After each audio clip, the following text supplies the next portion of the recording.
Hey, what's up, everybody? Welcome back to my channel. My name is Paul, the Canadian Snowman, here with Greece from Geography. Now, Greece, man.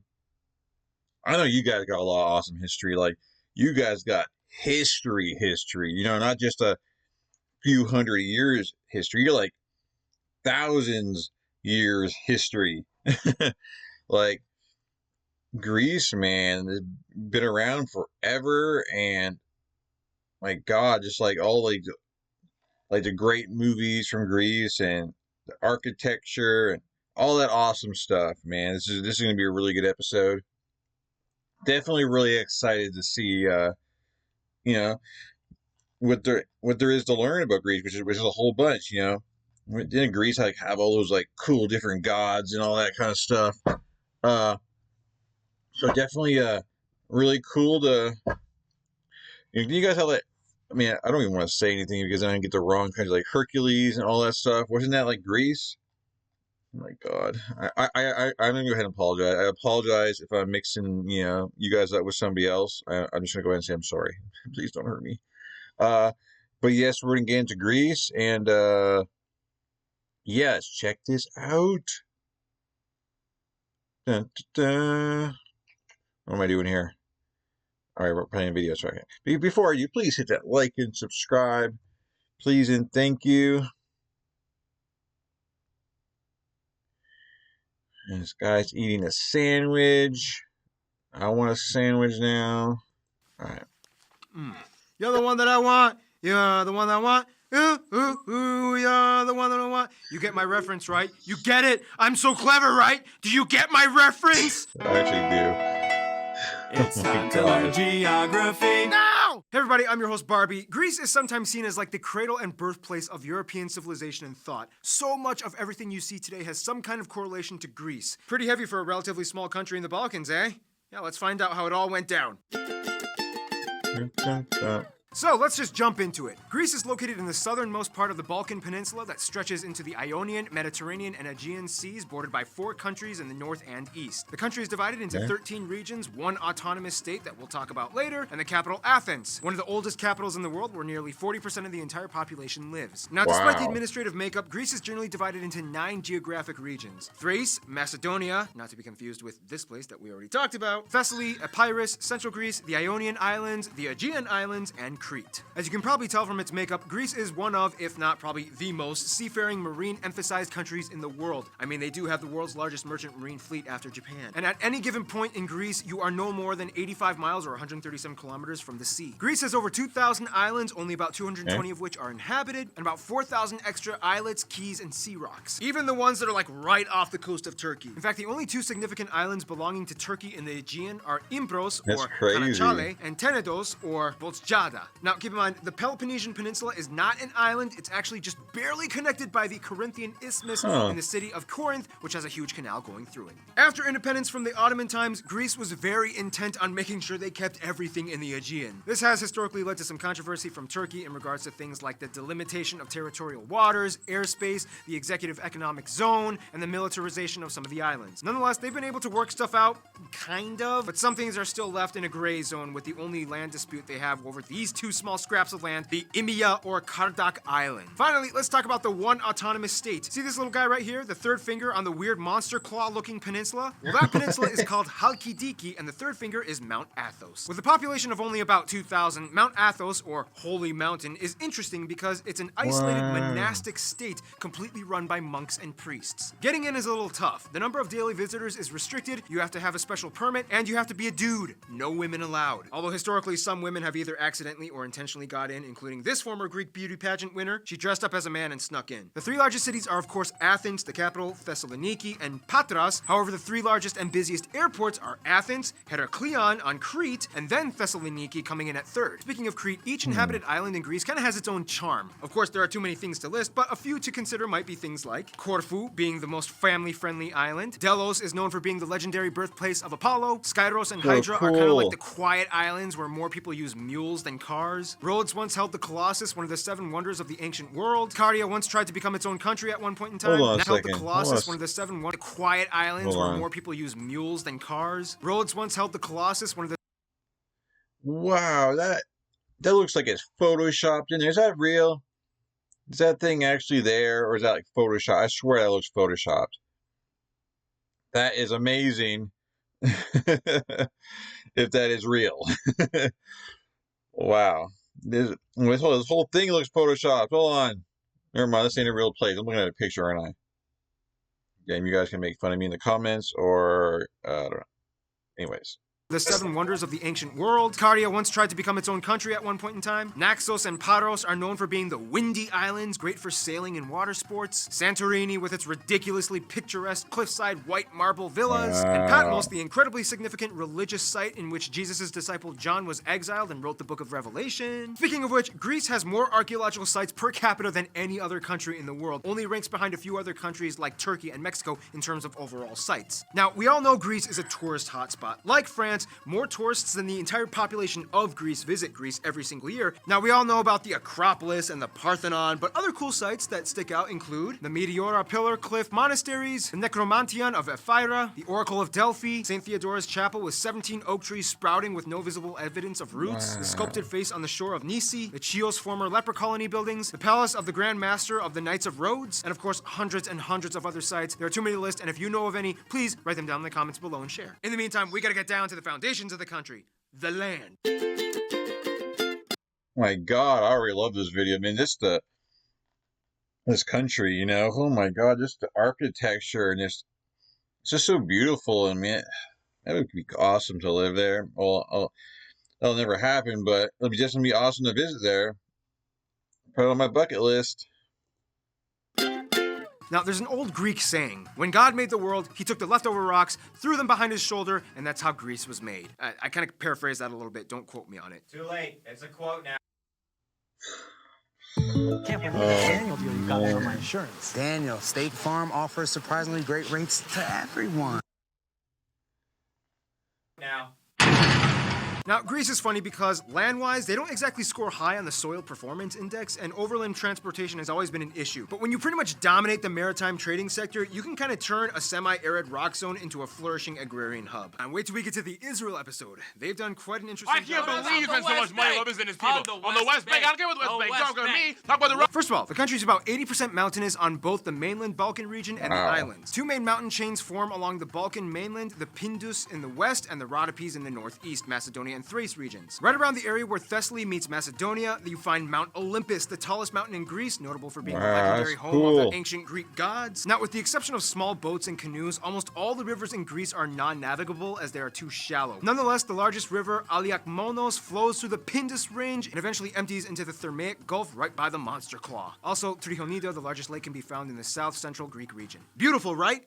Well, it comes at a cost. Greece is one of the most seismically active countries in the world as it lies on two major tectonic plate zones, the North Anatolian Fault and the Hellenic Trench. This means that although frequent, earthquakes in Greece are relatively mild because they usually have epicenters that are in the sea, or, you know, Turkey just kind of takes the biggest hit. Greece gets about 250 days of pure sunshine a year. 7% of the world's marble mines are found in Greece, and they're also the third largest olive oil producer. Speaking of which, if you've never had Greek food, you are not allowed to die until you do. Popular dishes like moussaka, spanakopita, the classic Greek salad, pita with gyros, the real kind, not that cheap sleazy stuff down on 14th Street in which half the meat is made of cornmeal. Nonetheless, agriculture only makes up about 4% of their economic output. Most of the revenue at over 80% comes from tourism and service jobs. Otherwise, some notable spots in nature would be places like the Vikos Gorge, the Sami Cave in Cephalonia, the Siri Kalter Blue-Eyed Spring, volcanic rocks of Lemnos, Neda Waterfalls, Pozar Hot Springs, and so much more. In a nutshell, Greece is like a rocky, rugged, seafaring realm of merchant ships and olives. Could have said that like 3 minutes ago and skipped this whole segment.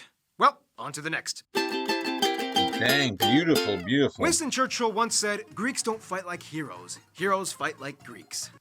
Okay. First of all, Greece has about 11 million people and has one of the highest aging populations in Europe. The vast majority of the country, at about 93%, are made up of ethnic Greeks, and the remaining 7% are mostly made up of other groups like Albanians, Gypsies, and Turks. They use the Type C and F plug outlets, they use the euro as their currency, although prior to the euro they used the drachma, which was the oldest consistently used currency in the world, and they drive on the right side of the road. Now, pretty much anyone that has ever been to school at around age 12 will know how much Greek history has played a role in the Western world. The history is too long to explain in detail, but in the quickest way way I can put this. Minoans, Mycenaeans, tribes and city-states fighting against Persians at Thermopylae, which is where Gerard Butler came in and did this. Alexander the Great ushered in the Macedonian Empire.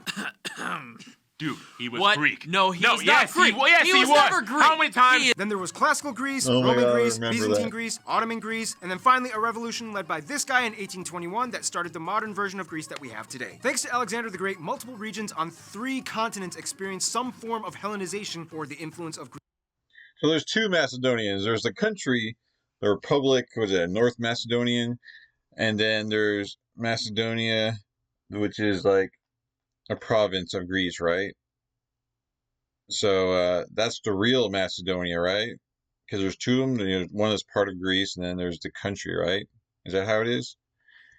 And or Alexander the Great is from, yeah. Anyways,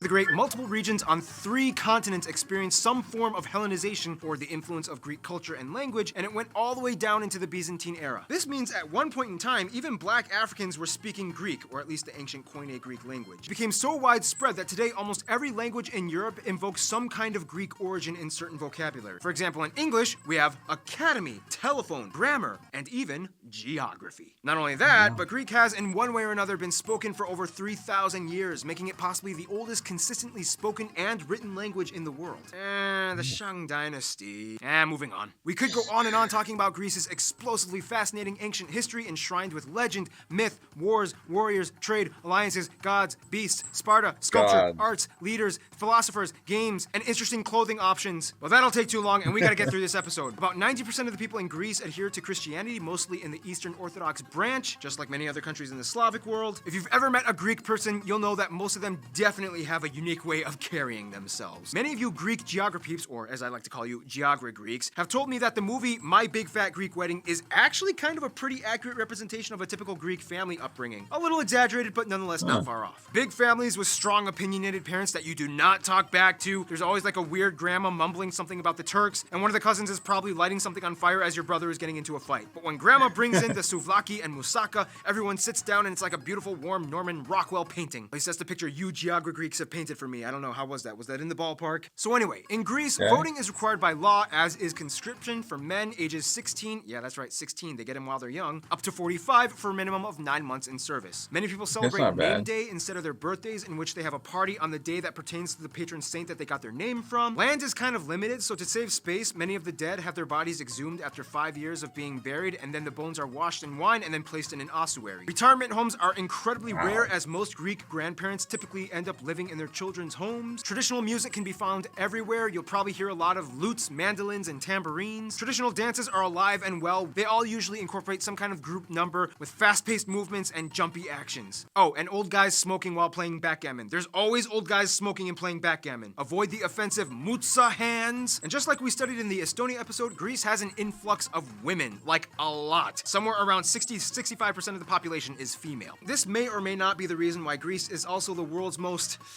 How can I put this in a non-crude and vulgar phrasing for our children viewers?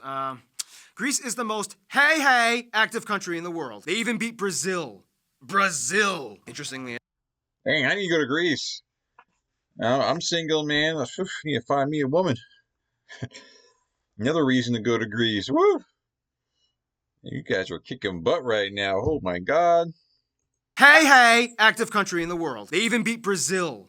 Brazil! Interestingly enough, Greece also has the lowest divorce rate in the EU as well. Speaking of that, Nice. okay, let's talk about some numbers. Brutal, sometimes image-tarnishing numbers. Let's just address the elephant in the room and get it over with, okay? Yes, Greece is in a little bit of an economic pickle right now. Basically, in a nutshell, back in 2001, Greece joined the EU. Long story short, they misrepresented their financial statements, they entered an IMF and ECB memorandum, and now the current generation is paying for all the fiscally irresponsible actions the previous one made, with things like hiked taxes as well as salary and pension cuts. You know, son, back in my day. Yeah, back in your day, you ruined my day. Greece also has the highest unemployment rate in the EU as well, with nearly a quarter of the population seeking jobs. Nonetheless, as depressing as that sounds, Greece actually, interestingly enough, has the lowest suicide rate in the EU. Now, before we move on, here are some rapid-fire notable contributions Greece has made to the world. Inventions like the water mill, alarm clocks, lighthouses, the crane, construction levers, catapults, a crude steam engine, central heating, and technically the first robot, concepts like citizenship, early democracy, atom theory, various fields of mathematics like geometry, geometry, advancements in disease study and medicine, philosophy, theater, dynamic sculpture and art, written history, trial by jury, and of course, the Olympics. Notable Greeks would probably include Eratosthenes, Leonidas, Pericles, Homer, Plutarch, Euripides, Pythagoras, Euclid, Archimedes, and Apollonius, Herodotus, and also... Don't say it. Don't say it. Don't say it. Alexander the Great. No. Yes. Yes. No. I'm gonna He say is he not is Greek. Greek. Yes, He he is. Modern contemporaries like Konstantinos Karatheodori, who taught Einstein, Oh, singer man. Nana Mouskouri, the Duke of Edinburgh, Prince Philip. Yep, he's actually half Greek. Tommy Lee, Yanni, soccer players Georgios Samaras, Georgios Karayunas, Konstantinos Mitroglou, this crazy Wow. guy who ran like 1,000 miles in 11 days, Queen Sofia of Spain, and of course, America's Greek sweetheart, John Stamos. Don't even try to get on this list. Okay, friend time. Oh man, you guys got a lot. Oh my Every god. community, classroom, Woo.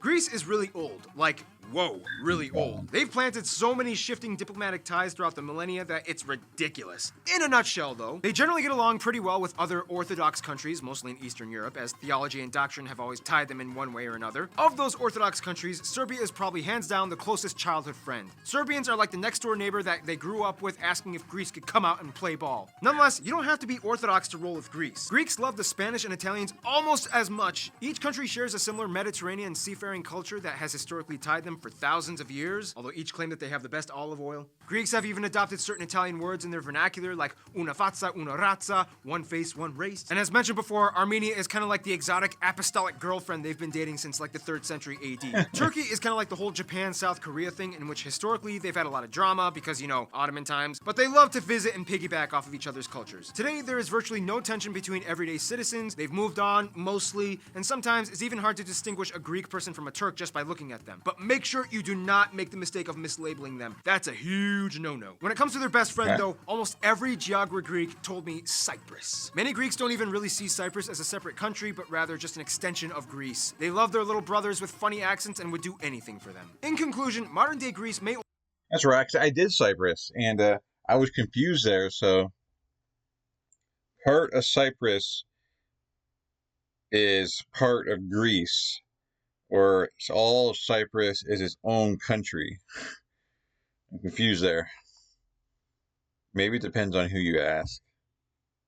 Greece. They love their little brothers with funny accents and would do anything for them. In conclusion, modern-day Greece may only make up about 132,000 square kilometers, but has been the standard source of inspiration for so much of the Western world. The fact is, today, you can look around and see how much of our modern society has been in some way, shape, or form molded by something Greek. Kudos to you, Greece. And by the way, kudos is a Greek word. Stay tuned. Grenada is coming up we're next. done. Well done, Greece. This video definitely threw a lot at us in a short period of time. But man, it's a lot of history, way back. And it's so cool that like, a lot of it's saved. Like you go visit all those places, like they didn't get destroyed. Especially, with like, the earthquakes and stuff. But man, it'd be a great place to visit. It's just so cool, man. I wish I wasn't so far away. I mean, because then I could like be a lot easier to kind of like plan visits, to awesome places like yours. But anyway, guys, please hit the like and subscribe for this video, please. That helped me out a lot, please, and thank you. And another amazing video by Geography Now. And kicking butt, man. Like, I knew Greece would be an awesome video, though, man, because like all of his history goes through there. Like, I did an Alexander the Great series, and I'm not going to say... Apparently, he belongs to Greece, and then the other country, says he belongs to them. But since I'm in Geography Now Greece video, he belongs to Greece. Alexander belongs to you guys. Since he is from you guys, you should definitely check out my series on my playlist, Alexander the Great. But anyway, guys, thank you for watching. I really appreciate it, and I'll definitely catch you guys in future videos. Definitely check out a lot of my other content. I'm doing every country in the world right now. And I'm also starting the 30 Years' War. And what else am I doing? I just finished Napoleon Marshall's Part 6. I just did Caesar. did World War I, you know, did Russia. Got a bunch of cool stuff there to check out, the Crusades. But anyways, guys, have a great night, have a great day, and I'll catch you guys in future videos. Peace.